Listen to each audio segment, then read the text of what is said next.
welcome to the vlog. I also say welcome to Mill 1. I always do this. But welcome to the vlog. And yes, I put salad cream with my Marmite. If you haven't tried it, then please try it because it's pretty lit. But this is Mill 1 and it has been for a week or two. And it will probably be for the foreseeable future because it's satiating and also nice. I'll also have 150 grams of blueberries after this as well. I tried to mix it in with the oats, but it just, yeah. Anyway, I thought I would quickly touch on my plans because I think it's very important to kind of have that insight.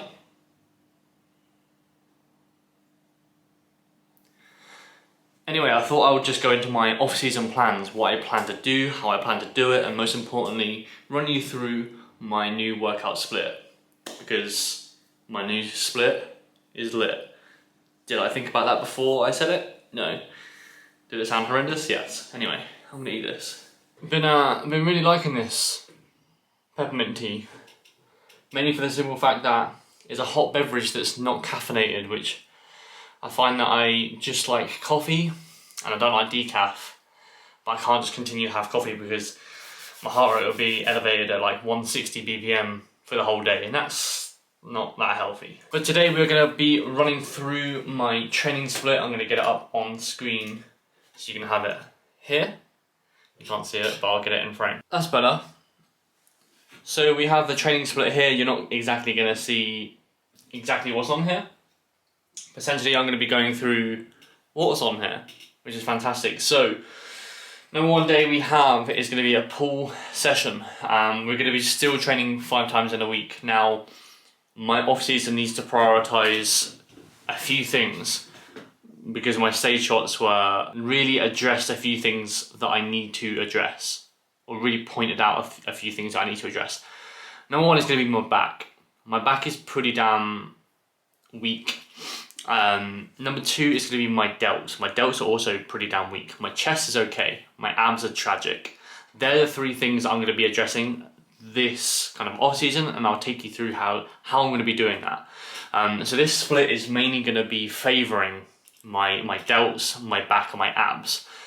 My abs, because I didn't really train them that much previously, but this off season I am. So in terms of back training,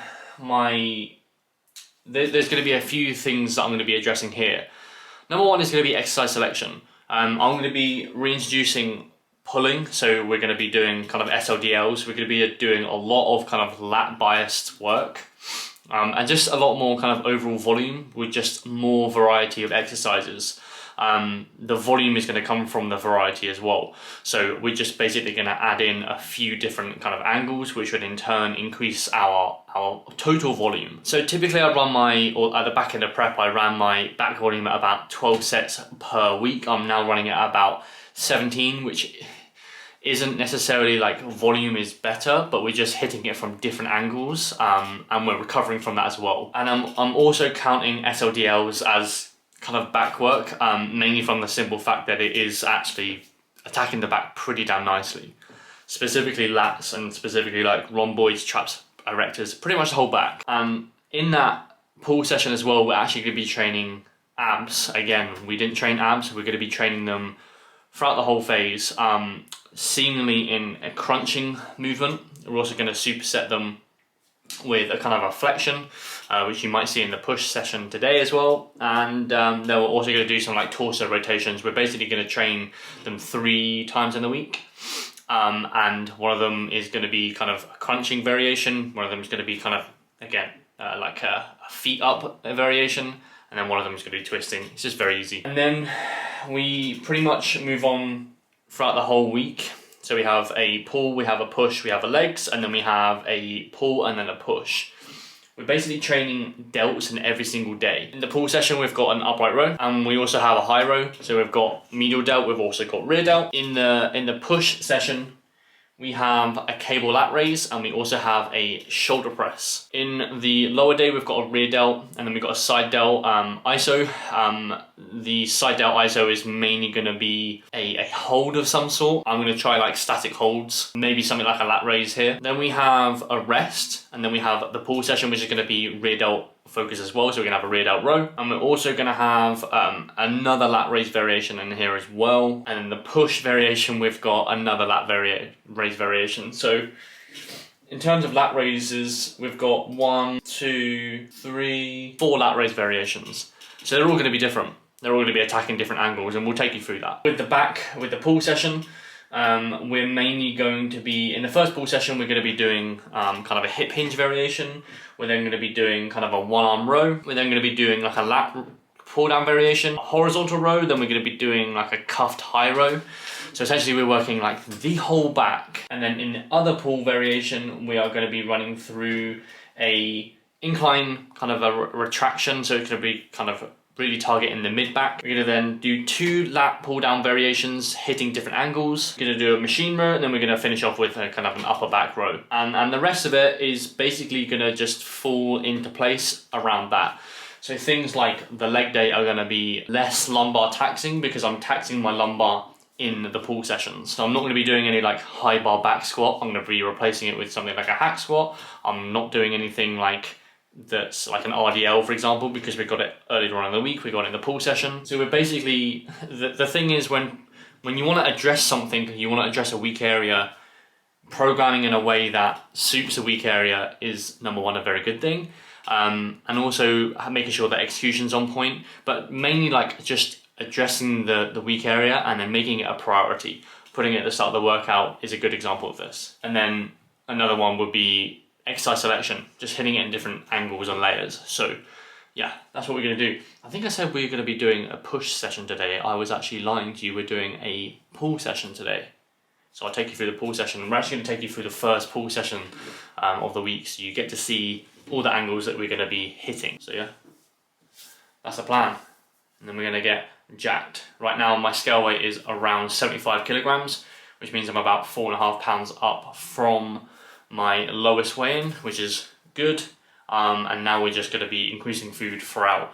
Again, we're still sticking to the meal plan that we had in a vlog way back like last week.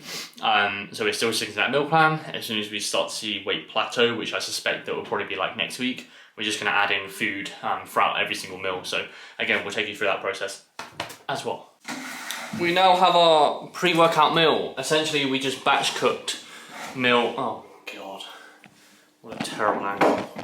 We batch cooked meal number 2 and 3. So essentially we've got pre-workout ready to rock, and then we also have post-workout ready to rock, which is exactly the same meal as this. So essentially we have chicken, we have rice, we have olives, which is going to be our fat source, and then we have some pomegranate, which is going to be nitrates, very good for pre-workout. Then we also have a kiwi.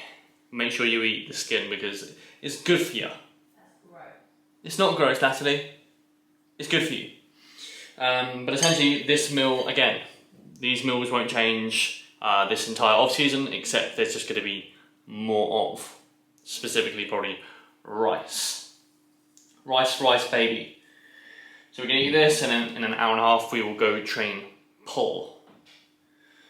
So yeah, I do think that people, this is something that I was going to touch on, which I almost forgot about. People underplay the importance of meal timing and also structure. Because if you can get meal timing on point, then not only is it going to set up your training performance, but it's also going to set up your sleep, which in turn then affects your training performance for the next day. So get meal timing on point, and then get jacked as hell. Callie, why are you crying?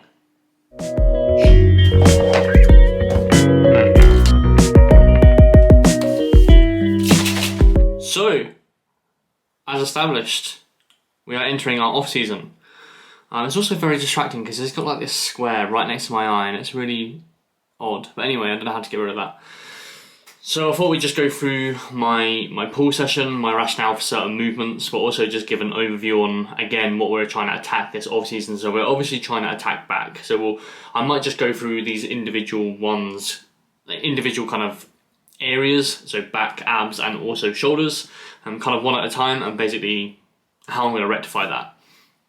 So my rationale for this session is it's going to be the first of the week. So this is going to be, I have a rest day, I then attack this session. So pull is first on the agenda. So we're fresh.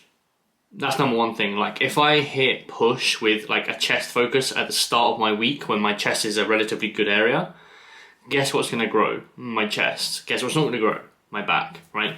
So again, with these things, you have to just, if it's a weak area, you have to make it a priority. Putting it at the start of the week will do that for me. We avoided pull or pulling like RDLs in prep, just from the simple risk versus reward. I do have a kind of a niggly kind of lower back, and where I can avoid hip hinging, I probably will. However, I think it's coming at the detriment to my actual back. So it's for that reason why I'm plugging in kind of an RDL, and I really want to get super, super strong with it, kind of with decent form. So I want to, this is at kind of 140, I want to go to like, my plan is to get it to 200. So essentially we've warmed up the adductors, and then I'm not really treating that as like a hamstring movement, I'm just treating that as kind of, I just want to warm up. So we go for one set of adductor, we're going to go for 2 sets of an RDL. One of them is going to be in a 7 to 10 rep range, and the other one's going to be in a 10 to 20 rep range. We then move on to our first kind of back movement, which is going to be a 1-arm row. There's 2 sets there, that's in an 8 to 12 rep range. And then we go for kind of a CAS lat pull down, which is, again, so we've got like a hinge in place for back. So again, back is just one of the movements where you just attack different angles. So we have a hinge, so we warm up, hinge, we then have a horizontal pull, we then have a vertical pull, and then next we have a horizontal pull as well. And they're both going to be unilateral. Reason being, the horizontal pull. So reason being is because my left lat is just slightly imbalanced to my right lat. So I'm going to push a lot of kind of unilateral work this off season. Again, if you see an error in your physique, rectify accordingly. So that's what we're doing. All of the movements today are going to be taken within kind of 2 to 0 RER. 0 is going to be kind of the isolation type work. I've kind of admittedly fallen out of love with the kind of progressing down from 3 to 4, 3 to 2 to 1 RER, whatever. Just from the simple fact that I don't think I'm actually there yet in terms of gauging my RER, and I just think it's much easier just going to a set that's probably 2 or 0, and at least that way I can at least bang kind of get within effective reps from there. So that's back work done, and that's a total of 7 sets, which is, I mean, again in prep, my total was 12 sets for the week, but I've just hit 7 straight away. We then go on to a superset, which I didn't actually film. So I like this superset at the minute. So something kind of in the shortened position, so anything that's kind of facing you like this is going to be kind of in the kind of bicep position. So right here, sorry, it's going to be in the shortened position, shortened range, and anything that's going to be like here where you're kind of pushing out or pulling out is going to be in the lengthen range. So I just do one where I do one short, then one long head, or long lengthen range, my word. And then the next pull session I do lengthen, then shortened. And that's just basically how I work the whole bicep. Again, that's not an area I'm necessarily focusing on too much this off season, because they'll naturally grow with a lot of pulling. We then go for a kind of a rear delt row, which again, you could say this is kind of back work as well, but essentially this is going to be kind of rear delt focused. It's just going to give that kind of nice, like kind of X frame. I am going to be pushing a lot of kind of rear delt work this off season, but this is a very good one. Really not taxing the bicep at all, no grip at all, because I've just got the cuffs here and here. It's a very cool variation.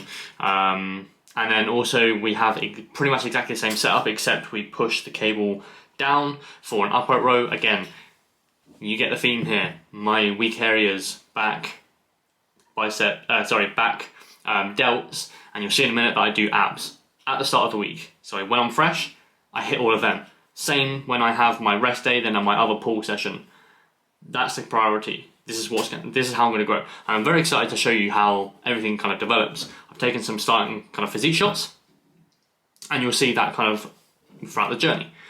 But ab work is going to be around kind of like the 9 to 10 set per week mark. We're going to do a crunch, then we'll do some sort of kind of kind of, what do you call it? Feet up. I don't know what to call that.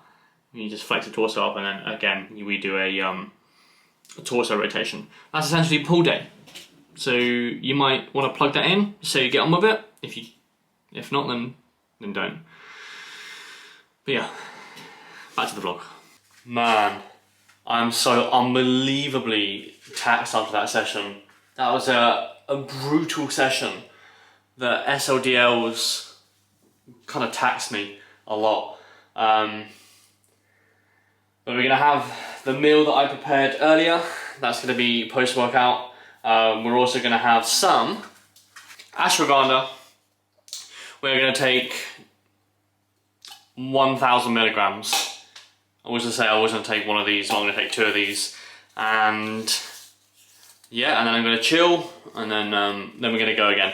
But anyway, I was just saying that I'm pretty fucked, so I'm gonna end the vlog here. I hope you're well. Make sure you like, share, and you subscribe. And you can see me get jacked this off season.